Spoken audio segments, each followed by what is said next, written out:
Hi, Daniel. I'm There she here. is. Hey, Chandni. I think I was in a wrong meeting. It kept saying the host is in another meeting, so I don't know what I clicked on. Oh, okay, okay. I Well, you're in the probably right meeting now. yes, looks like Are if are it. you one of those Zoomers that is on a treadmill while you're talking? I know I am one of those. I try not to do it in the meetings, but I had been very behind on my steps goal for today, so I'm gonna do it. All right. All right. Well, I think that we're still kind of getting a critical mass here. We're going to wait a couple of minutes, but we're all really excited to hear about your topic. And I'll do the introductions in just a few minutes here as people are coming in. Happy Friday, Keisha. Yes, that's a great thing to say. Happy Friday, everybody. Happy Friday. Does anybody have anything that they want to share? And it could just I be, what are you doing this weekend? I just wanted to talk to Chandni because I was so impacted by your talk the last time. I'm trying to get my husband over here. His name is Lucas. Daniel, he's talked to you a couple times. Because I am so impressed with your ability to take huge chances with the passive investment. And I wanted him to hear your story, and I forgot to look for your story from last time, the recording, so I could send it to him. Oh, Daniel, will you drop that link in the chat for me so I can send that video to my husband? I'll do it after this meeting, okay? Okay, thank you. and thank you, Keisha. You're welcome.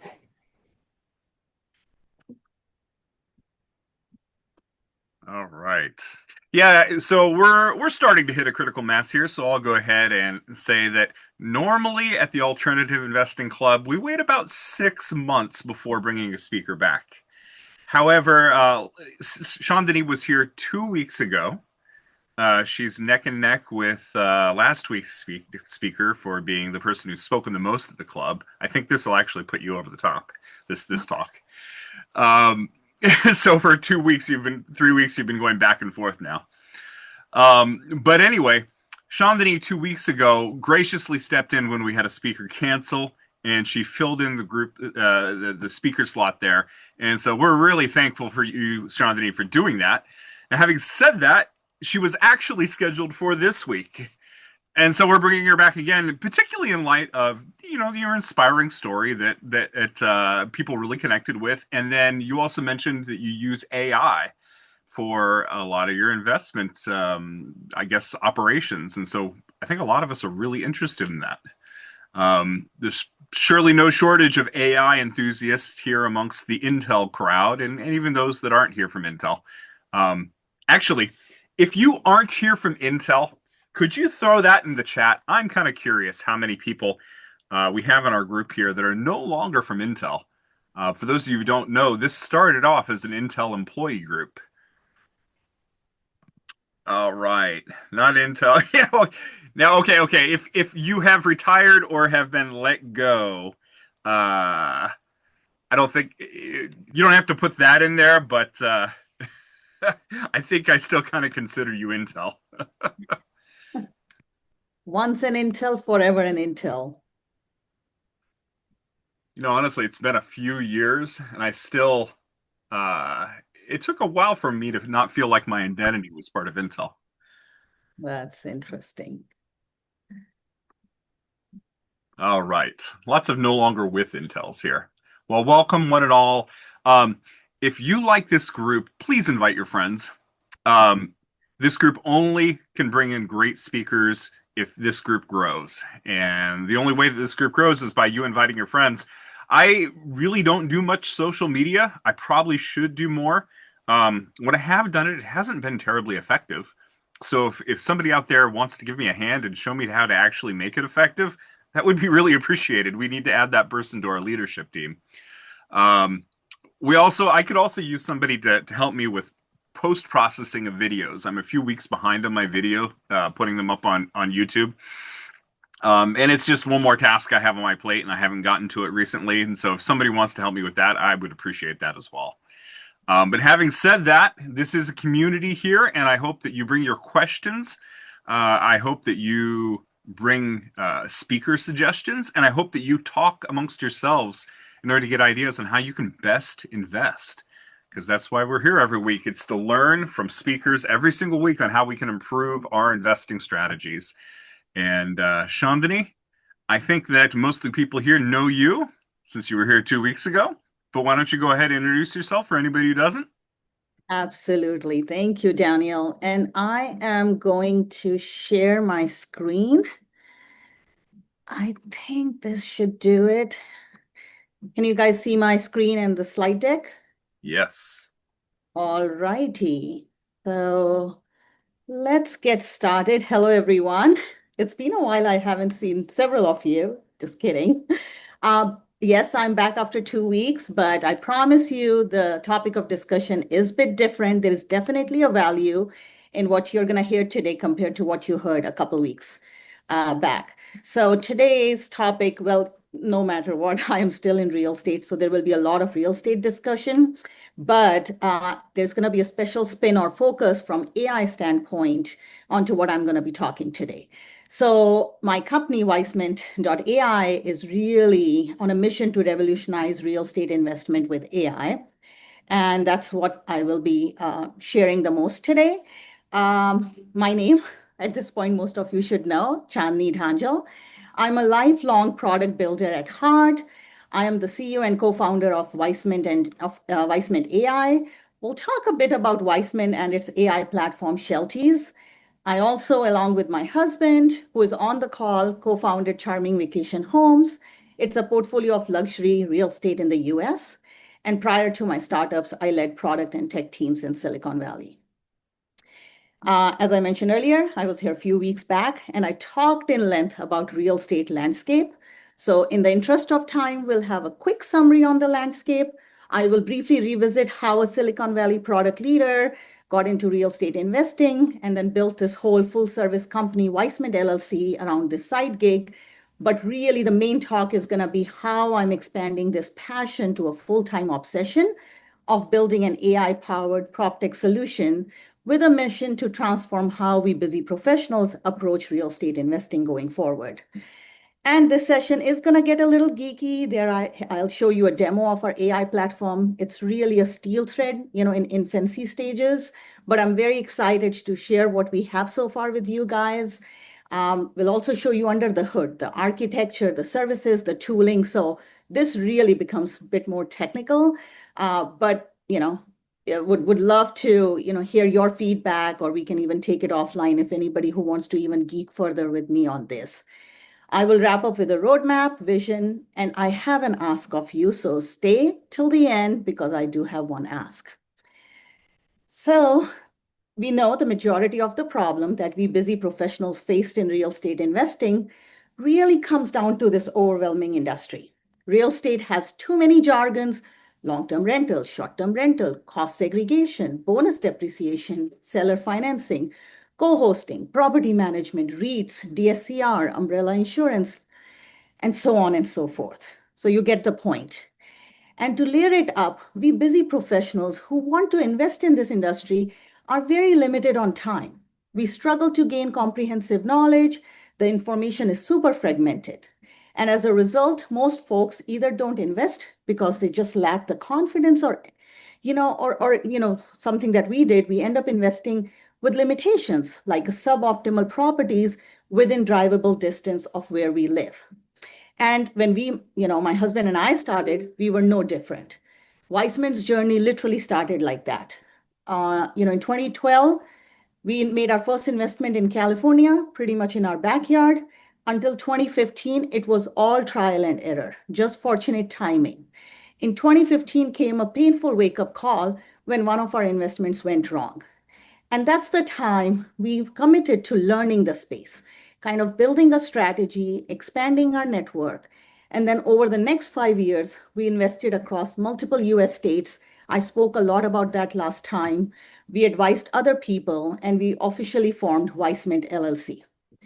2022, by that time, we had helped over 100 plus clients, expanded across 25 plus states in the country, facilitated multi-million-dollar deals while we were growing our own portfolio and building this strong tribe of investors.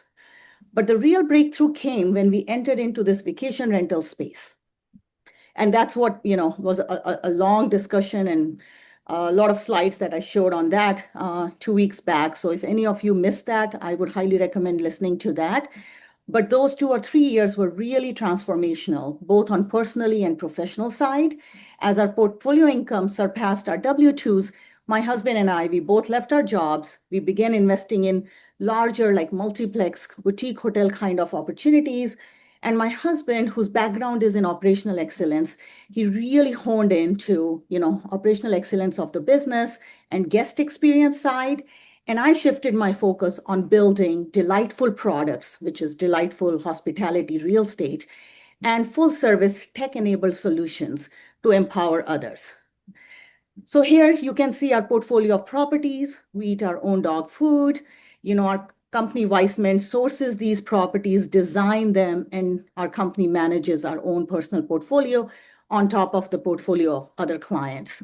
So I know last time I didn't get very much time to show you guys the portfolio in depth. I'm going to take a few minutes this time to quickly show you. Let me see. Okay. So you can go on charmingvacationhomes.com, browse over there. But I like actually Airbnb's interface a bit better than our website. So quickly going to show you over here list of, you can see all the properties, but here is one property. It has an indoor pool. It has glow in the dark mural. So imagine when you are as a guest or somebody who's going on a vacation with your family and you walk into a space that's glowing in the dark with an indoor pool. So this is very unique. The market, this is in Smokies. The market we are in, we are one of the only properties that has this kind of mural and experience. We have this cute little, there was a tiny little space that was wasted space on the loft, and we created this indoor glamping experience for kids. So, and so on and so forth. You can browse through it.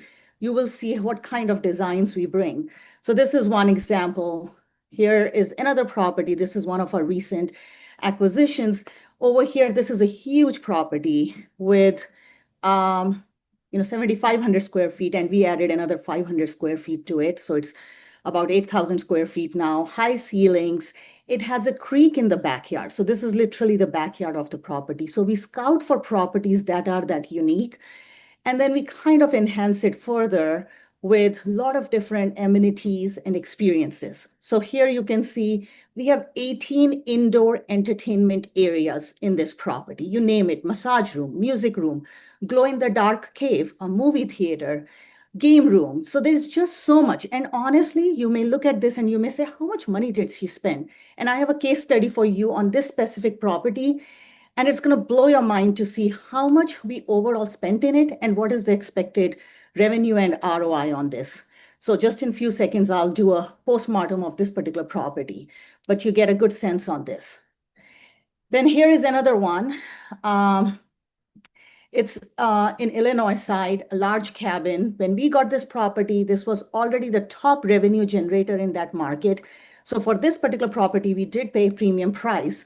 But when we got this, one of the reasons we did it and we paid the premium price because I saw the garage being used as a storage space. It was a huge garage, completely unused. And so we saw an opportunity. So right soon after we acquired, we converted the garage into half movie theater and half game room. And with that, we bumped up the price 20% flat, across the board. So our nightly rate went up by 20%, and we started seeing more booking coming. So we are actually 40% higher than the last owner who was already highest in that market. So you can see, and this investment was not very heavy, probably 15,000 in total in this makeover of the garage. And that 15,000 we recovered in the first 6 months of bookings. And everything beyond that is a pure profit for us. Then here is another one. This is in North Carolina. This one was very interesting because we did something that almost everybody I spoke with and this was our first investment, and almost everybody told us not to do what I did. But again, I come from this product mindset, delightful experience, doing the research, your user stories, your persona. So my background in technology really helped me see things differently than an atypical real estate person see. what we did, we created a multi-generational vacation experience through this property. So very intentionally, there is this space, a conversational for elderly people with meditation, calmness. Then you have a coffee bar. Almost every young person, or, grown-ups love to have good coffee in the morning. Hot tub, of course. But look at this kid space. And this time, with this one, my husband and I, we literally all night, we were on the ladders and stapling these IVs, these artificial IVs. And we created something that nobody had ever done in this market. And I know there are a few people who copied after we launched this.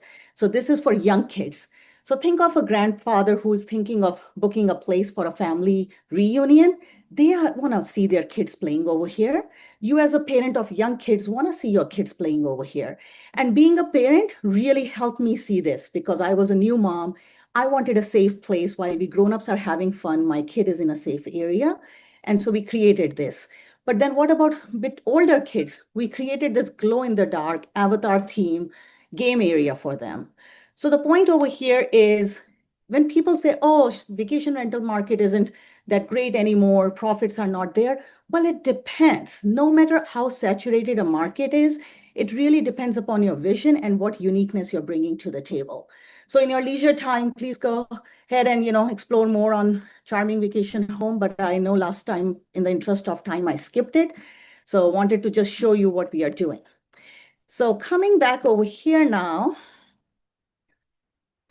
Alrighty. So what really makes us unique, is because of these three big elements. And I call them heart, lung, and brain of our mission.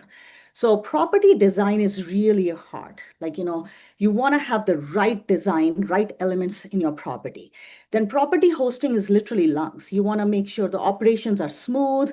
It's a hospitality business. It's not a real estate, it's hospitality. So you're doing it the right way. And then finally, it all comes down to the number one thing, which is, did you even select the right property, which is the brains of the mission? If you don't select the right property, something that can create uniqueness, then no matter how great your designs are, how great your management is, it's honestly not going to go that far. So quickly going to go into the differentiator, the first two differentiator, but rest of the conversation will be on property selection. That's where the AI is huge. But on the design side, as I said earlier, what really helped me is my product leadership mindset. So coming from technology product background, product design, guest experience, technology, efficiency, functionality, ingenuity was so important. And many times in real estate, I don't think people see things the way we technologists, we product people can see. And so even before I got into interior designing myself and hiring people who help me with this now, I hired an external designer. And very soon I realized she did a fantastic job with aesthetics of it, but functionally, it was not a good design. So one of the example I generally give is there was this LED stool, like there was a little ottoman or stool, and it's LED. So it looks very pretty in the photography, in the pictures, but there's a special type of connector to charge it. And my cleaners had to every time go and charge it, make sure that connector is not lost. And it just wasn't functional. It wasn't practical. And now when people are sitting on it, turn it on, all of a sudden this it goes, the battery or the power goes off, then it needs to be reconnected. Should I give the cable? Should I leave the cable with the guest? No, because they are going to lose it. They are going to misplace it. But if I don't give them an ability to self-charge it, then you lose the experience. So the point is a lot of these little things until you are into the weeds, you see how guests are using different amenities you're offering, it's hard to know. But again, from product engineering background, it's easier to early on ask the right questions and make sure you're buying the products accordingly. So that was number one. But now as AI is coming into the play a lot more, what we started doing, we have really powered our AI design company with, or interior design company with AI. We use AI for early styling, color selection, competitive analysis. The interesting one is AI wall art. So something that I think I'm probably one of the first ones doing that right now is for majority of my new properties, I don't select wall art off the market. I custom create them using AI, and then get it printed at one of those printing services.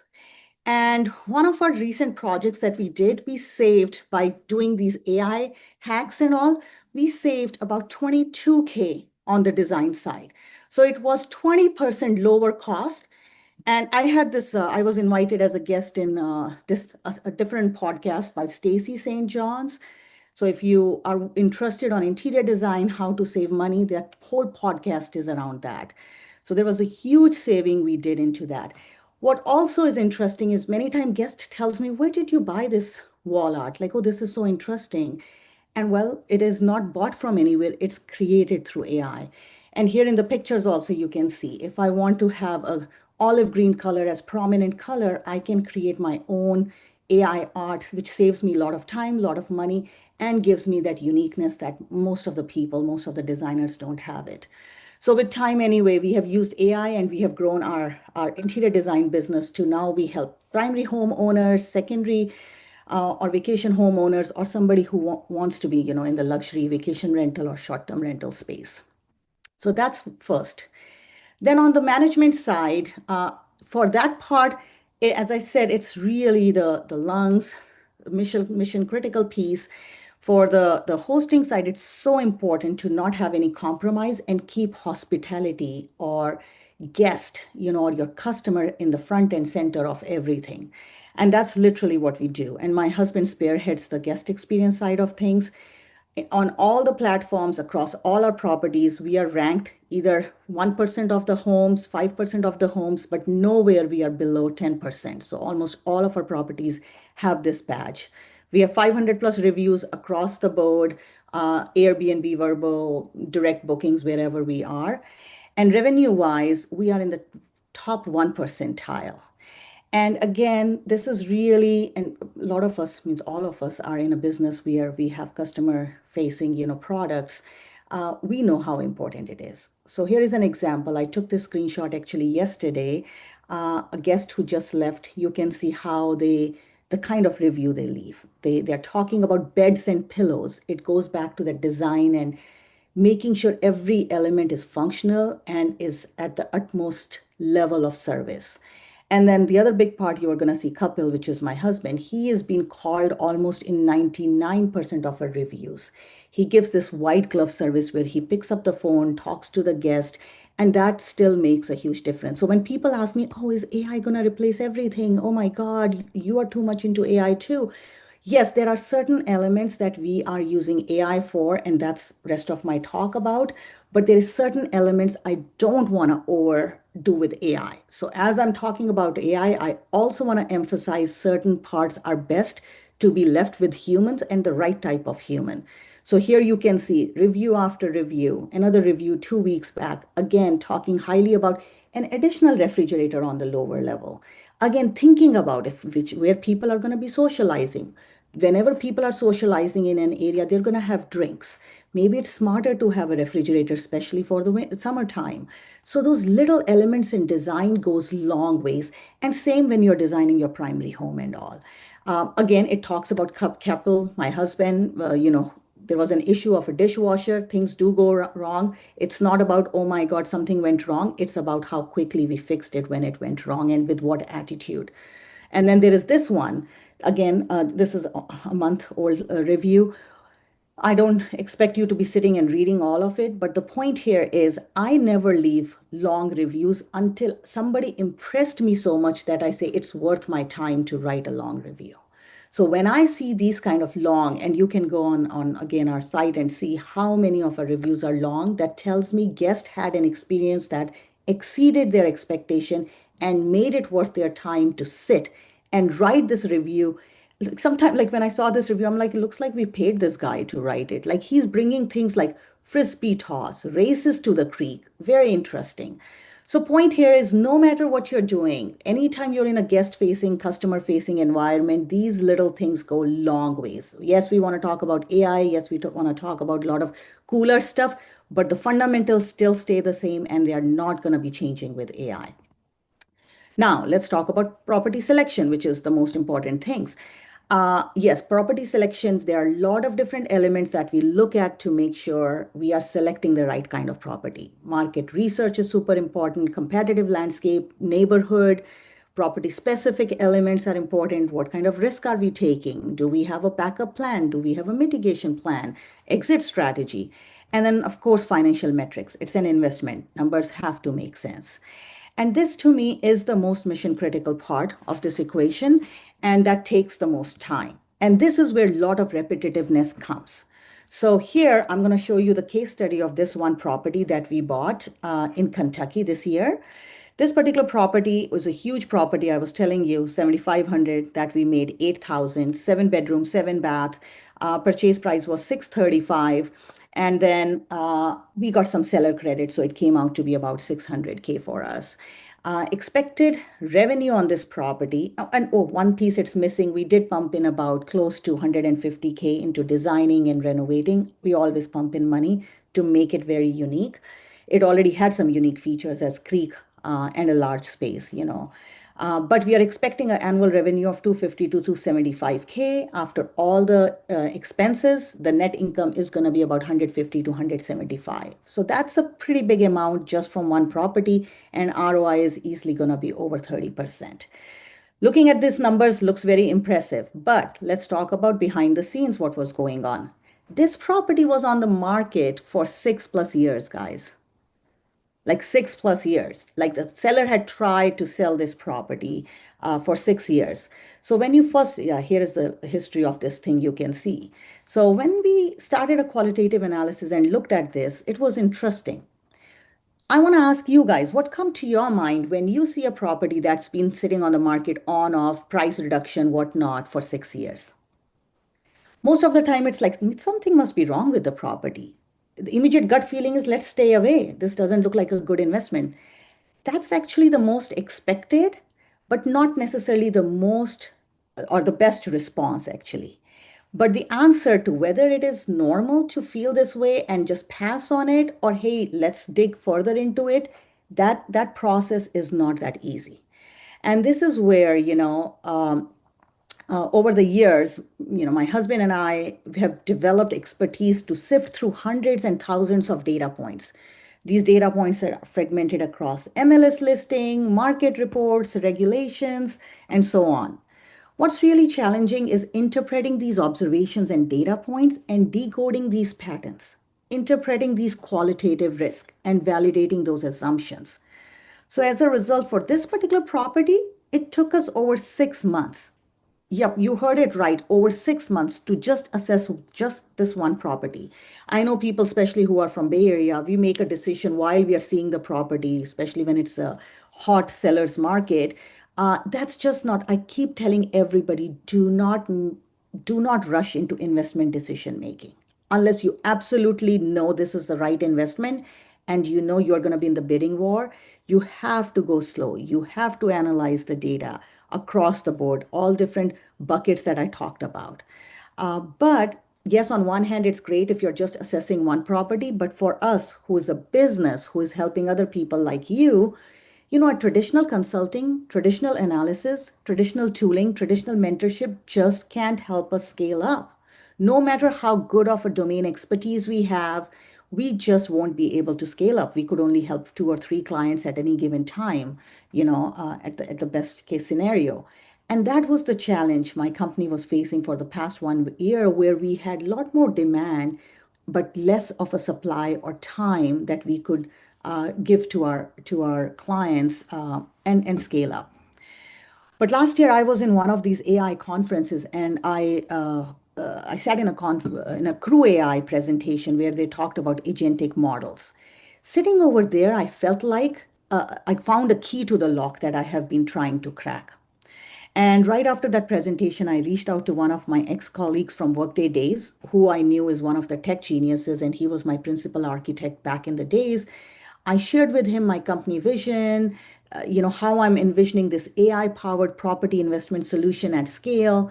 And thanks to him, he agreed to be a tech advisor on this project. So with his guidance and with his partnership, I started looking deeper into agentic models.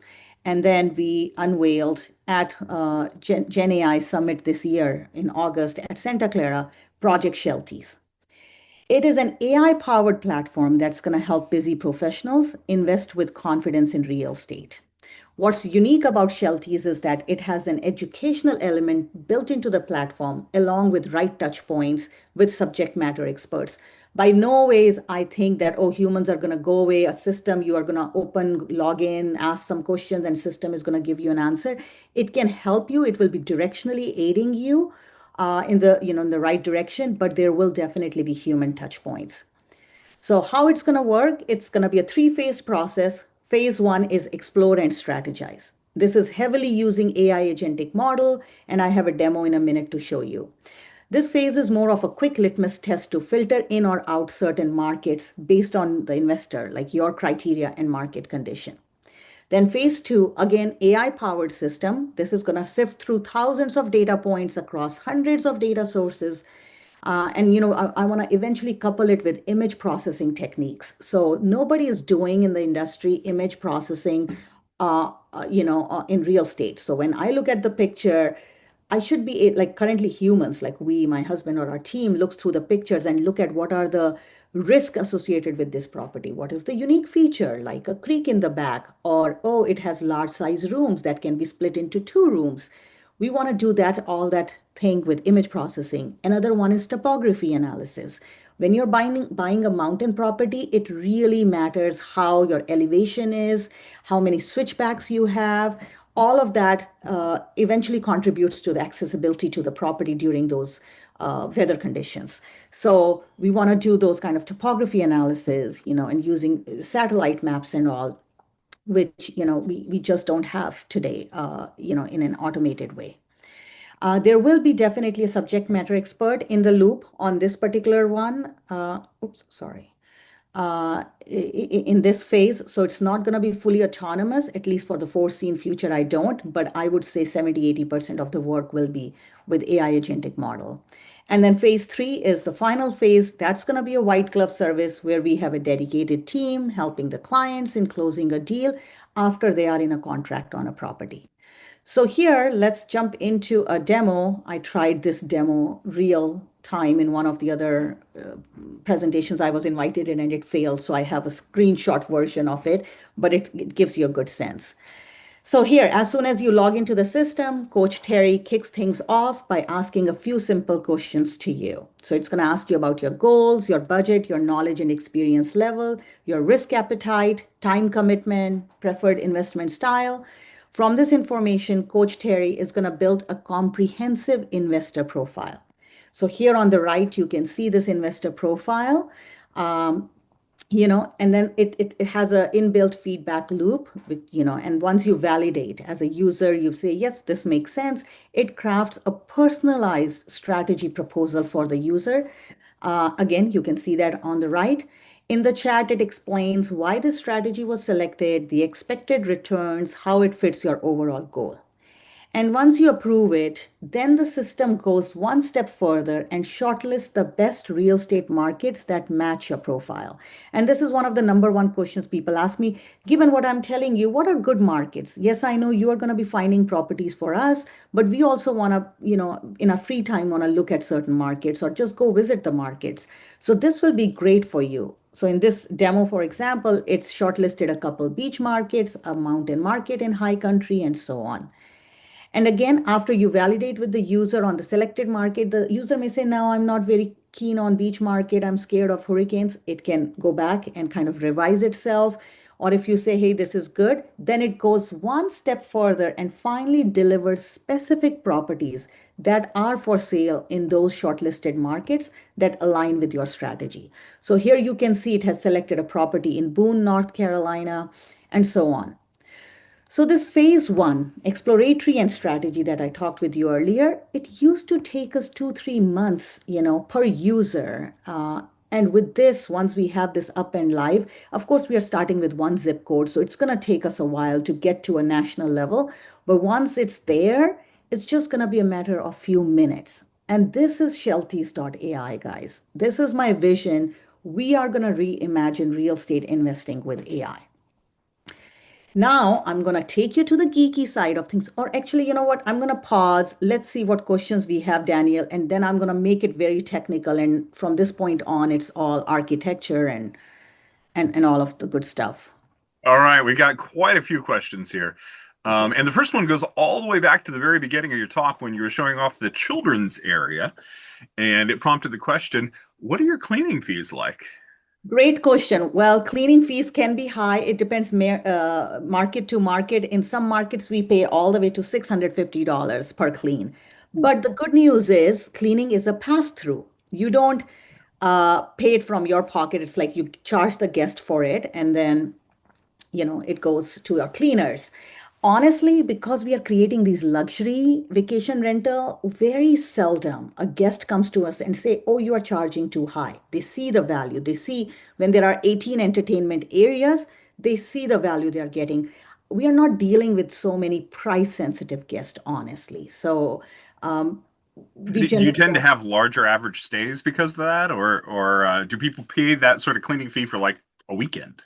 That's a great point. We generally don't like to do one night stay unless I have orphan days where I'm like, oh, there's one day empty. It's too much for my overhead for all of us, including Yeah. my cleaners. Like, so it doesn't make sense.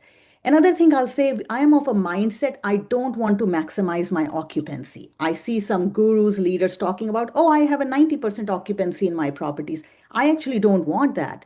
If I hear 90% occupancy, it's a red flag to me. Yeah. If you are getting a 90% occupancy, which means your price point is not that right, you have to work on your pricing strategy. You want to have your pricing high and occupancy bit lower so you can optimize your revenue.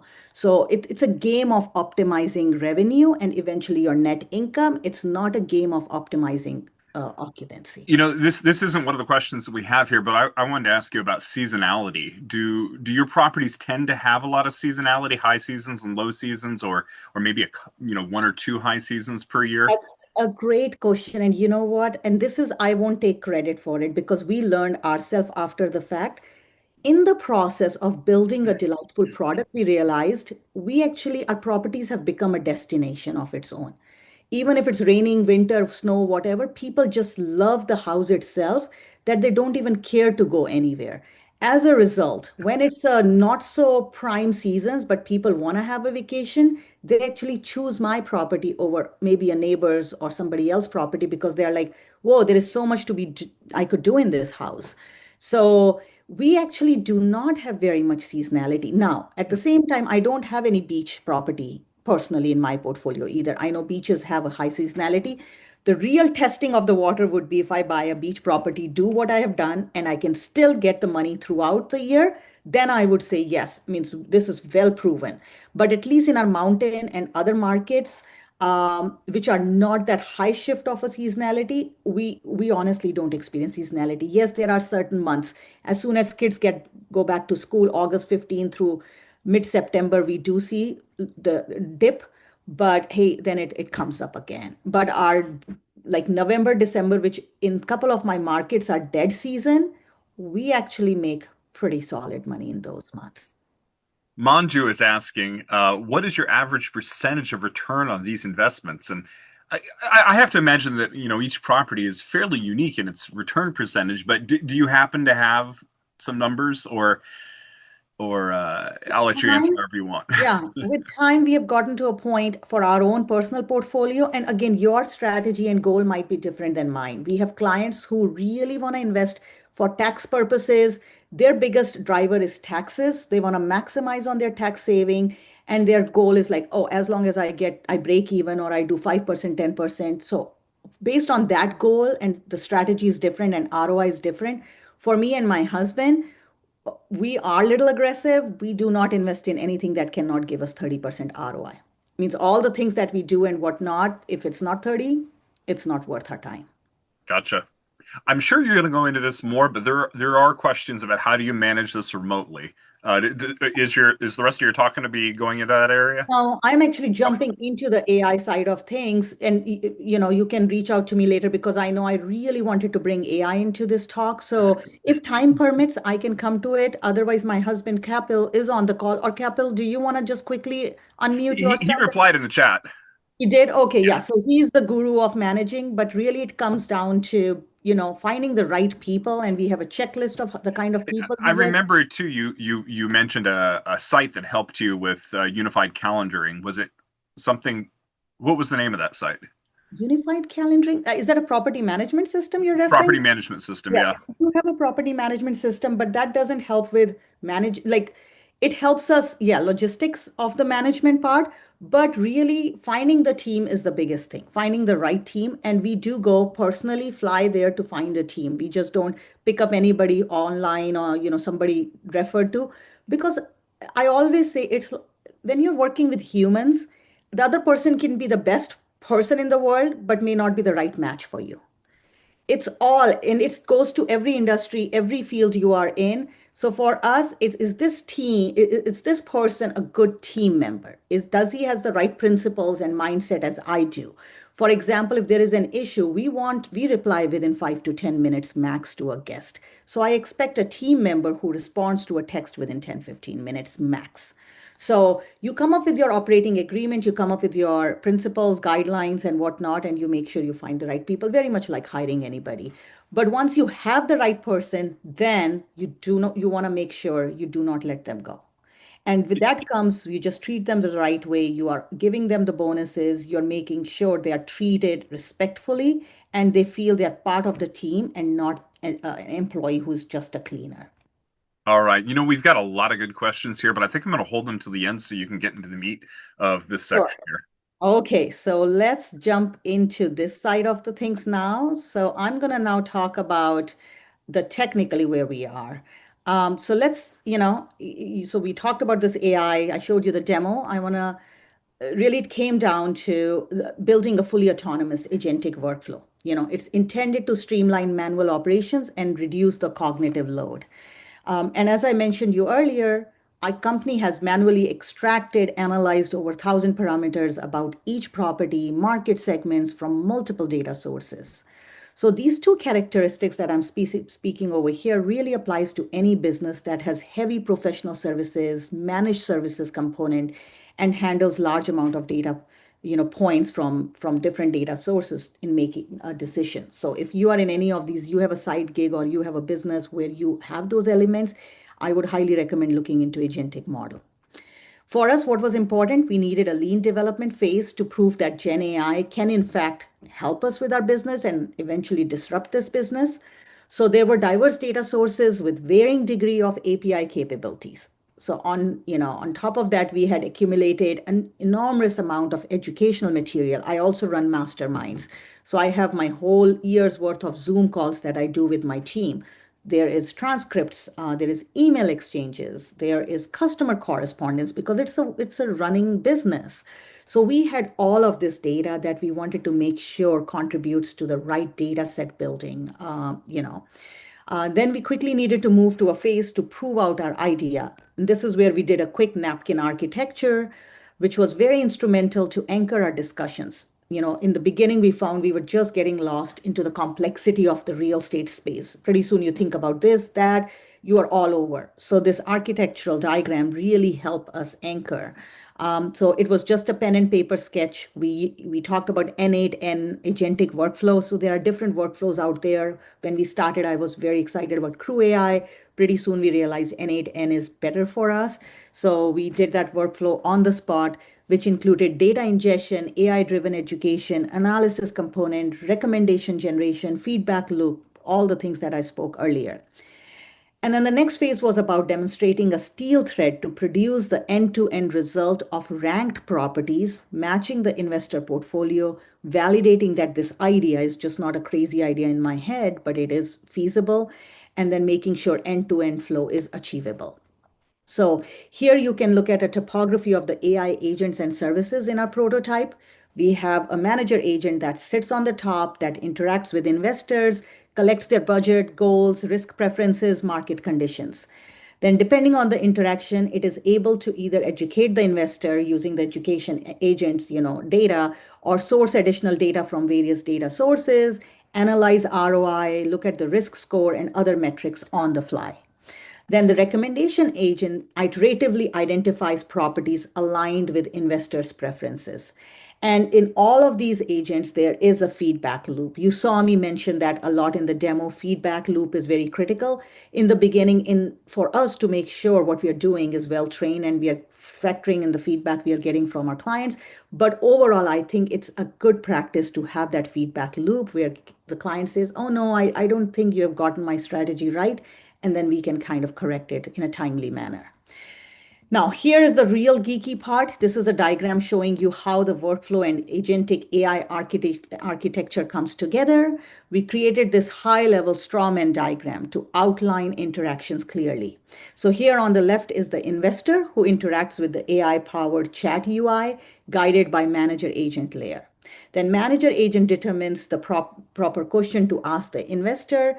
And backing that up, we have a workflow orchestration layer using N8N, which is able to orchestrate agentic AI actions, such as extracting external data that includes transformations, loading logic to the normalization of the data. Our AI agent is then able to determine the relevant market segment for the investor profile, matching the property scores based on investor strategies and preferences. And an investor is able to iterate through these phases as many times as they like. So if something is not right, they say, nope, I'm not happy with this, go back, redo it, and the iteration continues. Why we were working on this whole proof of concept, and it's still going on. So we are very much in the steel thread phase with one market, one zip code. There's a lot of work to be done. We are still not fully integrated in API terms.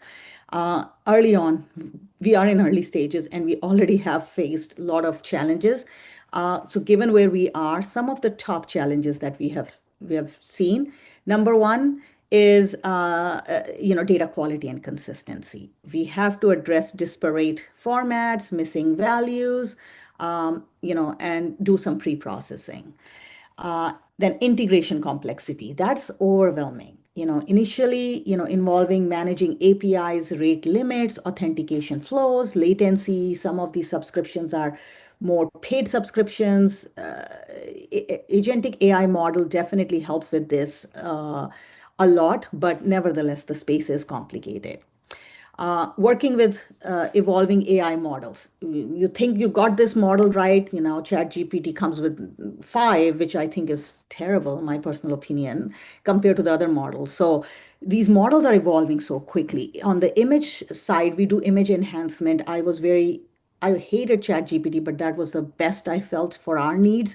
Then Nano Banana came along. We are updating into that. And now Dream is the other with Baidu is a pretty good one, actually. I like that a lot more. So these evolving AI models that require regular data reindexing, monitoring to adapt the market shifts. I think sometimes I get too much into the rabbit hole with these, so I have to pull myself back into saying what we have, is it good enough? Is it solving 80/20 rule? If it is, let's just keep moving forward, revisit it later. Um, we anticipate challenges scaling these agents to additional market, which I think is a good problem to have, but we need to have more than one market at the end of the day. User might have trust concern, very important. So we may do everything right, but what if user just can't trust us? So we need to make sure we have transparency in our recommendations. We explain the rationale clearly. So this is where that end user experience matters a lot. This is where humans are going to play a pretty big role, even though machines will be a good assistant to us. But a human, like I know when I'm talking with my clients, what's going through their mind. I want to make sure those things are on the forefront of our development.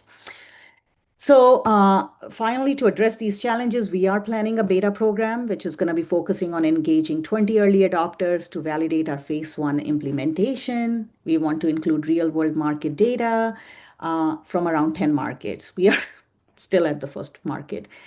We will capture time per workflow error rate. We will do recommendation accuracy as key performance indicators for the beta program.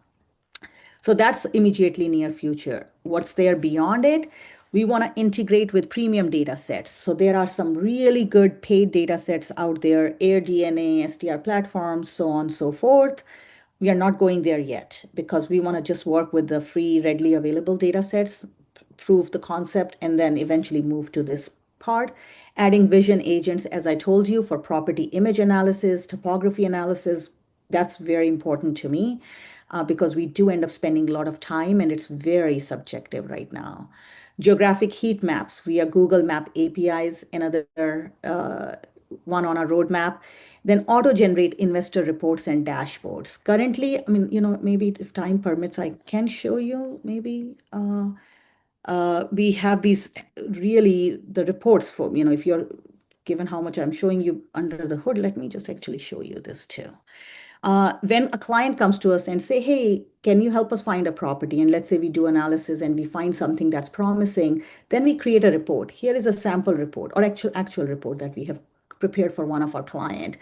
So you can see there's a lot in this report: executive summary, property overview, area tourism, location, guest persona, climate, natural hazards, comps, potential long-term rental, which is a backup strategy, Air DNA revenue projections. These are paid subscriptions that we have from where we get the numbers, comparing other vacation rental, or STR stands for short-term rentals.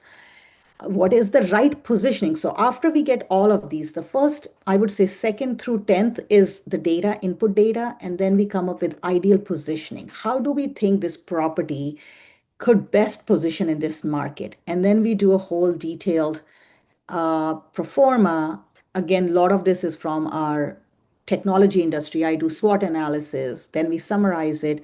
And I'm going to just quickly breeze through this. So you see property overview, area tourism, market analysis, how many visitors in which month, for what reason are they coming over there, what is the location proximity, how well located the place is, um, and then how does just visually showing it where it stands, then what guest personas are coming to this area, what is their price sensitivity, what are the average dollar value they are willing to pay, what is the climate hazard that's going to go into your numbers, what is the sale comps that's going to go into your offering package, what is the long-term rental that goes into your exit strategy? What if tomorrow vacation rental market shuts down or something happened, people can't travel? Can you rent it long term?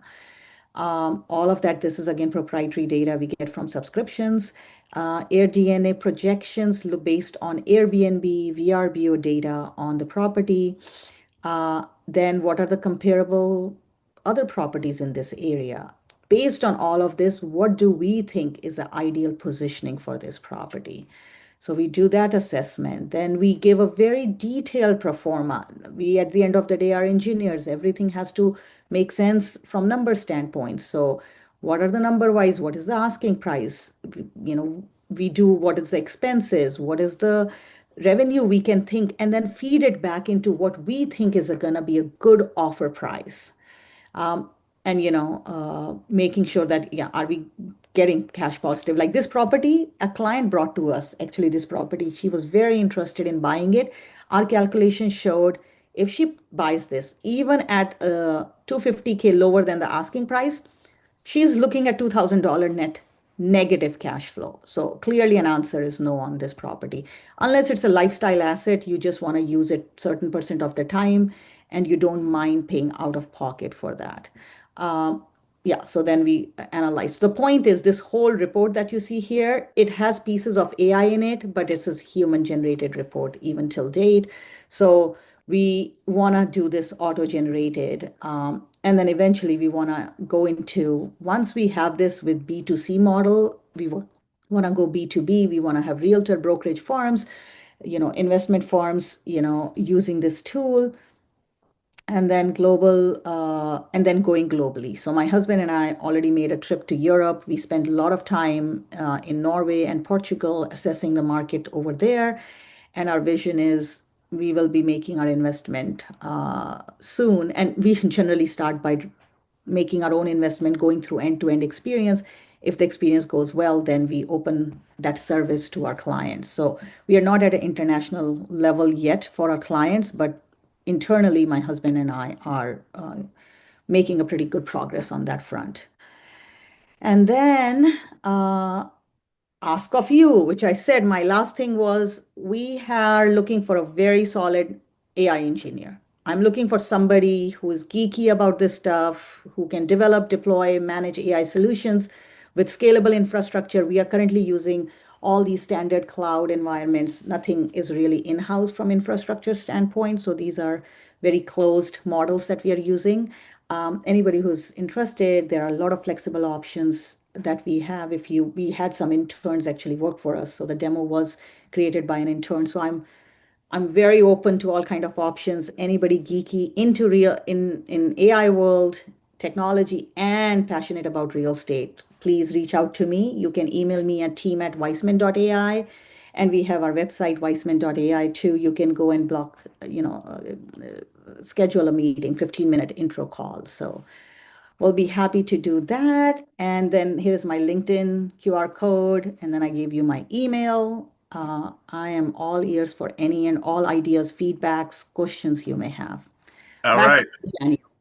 Chandni, we have so many good questions that I'm going to ask the group here. Please go to the chat and put a thumbs up next to the questions you want me to ask first, because we don't have enough time for all of them. So I'm going to wait a moment. We'll ask the first question chronologically, and then we'll see where the thumbs up pop up. All right. Actually, I'm going to throw my own question out of selfishness in there first. What do you use as your data sources for your markets? So there's all kind of data sources. MLS, of course, is most of the most common go-to source for people. Like there is CoStar we use for multi-family kind of, Yep. deals and all. Then there is auction you can get from auction.com, sometime good. But our bigger one is, which we have gotten bigger at, is using local realtors and trying to get off-market deals. We know this is a great location, great property. The owner is 90-year-old. Sooner or later this is going to hit the market. Can we be the first one to get into it? So we put our fillers out there so that way we can snatch some deals at a very good price. All right, we've got a couple of thumbs up there, and I'm not even checking. Oh, you're thumbs upping your own question. I'm going to read it. What's the percentage expense in average as a function of revenue? Do you see a Yes. lot of variation?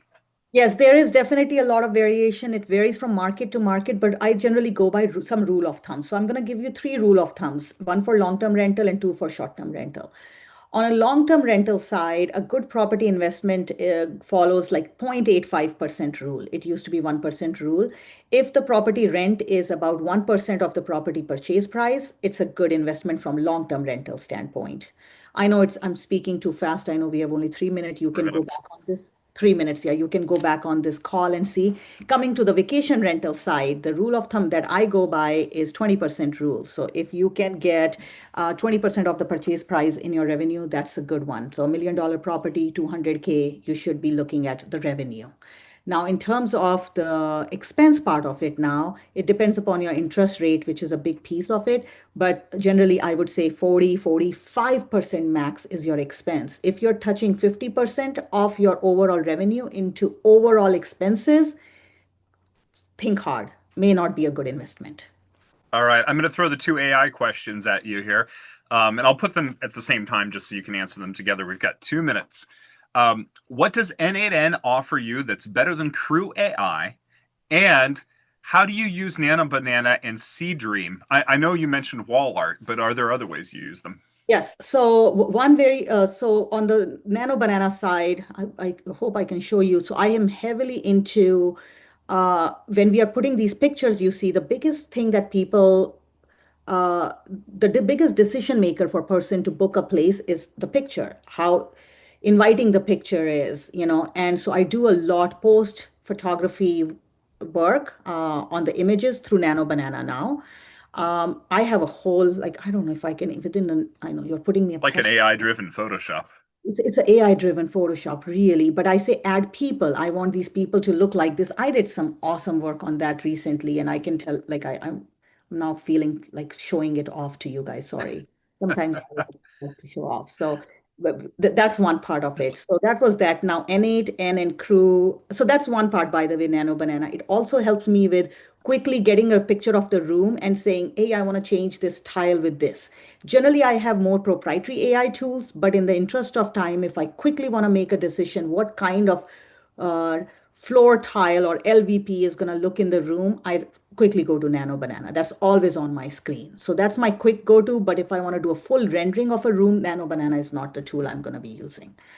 Then comes on the Crew AI versus N8N. Crew, I like N8N's two things. One is the user interface. It's so easy, it's so intuitive. So I think that's where it started being my number one winner because it took me a while to understand on the Crew AI side what was happening. And the other one is the community, N8N. Their presence, their community they have built, it just blows my mind how quickly, how great of a community they have created. Um, and so that helps. And now coming back to that Nano Banana, I found my folder. I can show you guys something. So I do like this is a great. So which screen are you seeing? We're seeing your desktop. Which one are you seeing? A bunch of screenshots. Is this? Are you seeing Yep, anything? we see it. We see it. Okay, so let me see. You see a picture, right? Yes, we do. Okay, so I'm gonna make, We're going a little over here. We'll go for a few minutes. Hold on. Okay, now this should. So look, there were no human in this picture. The picture is real, no humans. Nano Banana brought this. Picture is real, no humans. Banana brought these people. I also use another tool called Wimmers. So it's not just one tool. I do some things from Nano, then I take it to Wimmers, then I upscale it with another tool. But you can start seeing. So yeah, look at this, the face of this guy. Sea Dream fixed the face of it. So I think Nano Banana gave me this. Sea Dream gave me this. So you can see how I'm using. This is another one. Then I started taking some pictures online and said, now change the face of the boy with this one. So these are the pictures. Look at this. This one is Sea Dream. There is no humans actually. This is a real picture of my property. A photographer took the picture. I added humans into the picture. So again, something nobody's doing in this space right now. And this is saving me a lot of time and money in terms of hiring models, getting it done. This is not real. There's no human in this picture. I added. Actually, the actual picture is this is not the actual picture either because there was no charcuterie tray in my actual photography. I added a charcuterie tray because I wanted to hide the house in the background. Then I added humans and I said add sun rays, but then I realized it took the resolution away. So I'm now leveling up the resolution, but you get the point. So yeah, adding the rainbow, all kind of things. I mean, yeah, it's Very a nice. rabbit hole, Very guys. nice. So okay. I'll throw in there for those of you who want to experiment with N8N. If you want to set it up yourself, DigitalOcean offers a $6 a month hosting service for it. That's what I use. I use it all the time. So it's What is great. it called? Which one did you say? DigitalOcean.com. It's a web hosting Or site. But I put N8N up there, and I pay 6 months up. I bumped mine to the $12 a month to get a little extra RAM, but nice. it's cheap. That's awesome. All right. Could everybody take themselves off of mute and thank Chandni for being in here today? Thank you. Thank you. Thank you. Thank you so Thank much. you. Appreciate you. Thanks, Daniel. Thank Thank you, you. everybody. Thank you, It's everybody. always Thank fun. you. You're Good. killing it. Thank you. Thanks, guys. All right. Thank you, Chandni. And let's follow up and talk. And I need to. And for everybody here, have a wonderful week. If you want to help me with social media or posting videos, please contact me. And we'll see you again at the Alternative Investing Club next week. Have a great day. Thank you, guys. Thanks, Daniel. Bye. Thank you.